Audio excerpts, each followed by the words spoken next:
बसवलं। कणकवली नगरपंचायत निवडणुकीत शिवसेना आमदार निलेश राणेंनी पुन्हा एकदा भाजपवर जोरदार टीका केली। भाजपच्या नगराध्यक्षपदाच्या उमेदवाराचं जात प्रमाणपत्र खोटं असल्याचा आरोप निलेश राणेंनी केला। आम्ही पुराव्यांसह कोर्टात जाऊ असा इशाराही निलेश राणेंनी दिला।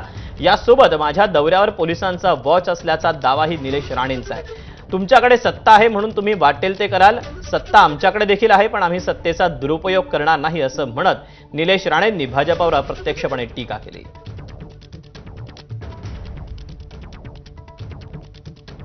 जे आता 1 महिन्यापूर्वी मराठे होते, आता ओबीसी अचानक झाले। आता आम्ही पिटिशन कोर्टात टाकणार।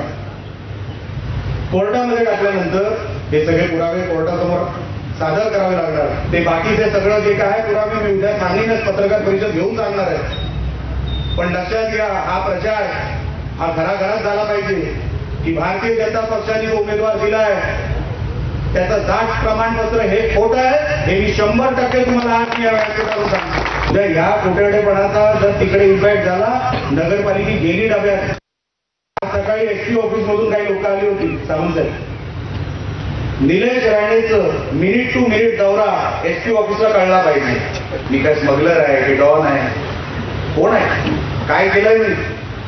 आज सत्ता तुमच्याकडे आहे, तुम्ही वाटेल ते कराल, आमच्याकडेही आहे पण आम्ही सत्तेचा कधी दुरुपयोग करणार नाही, अजिबात करणार नाही। मिनिट टू मिनिट माझा दौरा घेऊन काय करणार आहे? मला जिथे पोहोचायचं आहे तिथे मी पोहोचणारच, कोणाची टाप नाही। जिथे मला पोहोचायचं तिथे मी पोहोचू शकत नाही आणि मला थांबवण्याचं। तिथे मुंबई महापालिका निवडणुकीच्या पार्श्वभूमीवर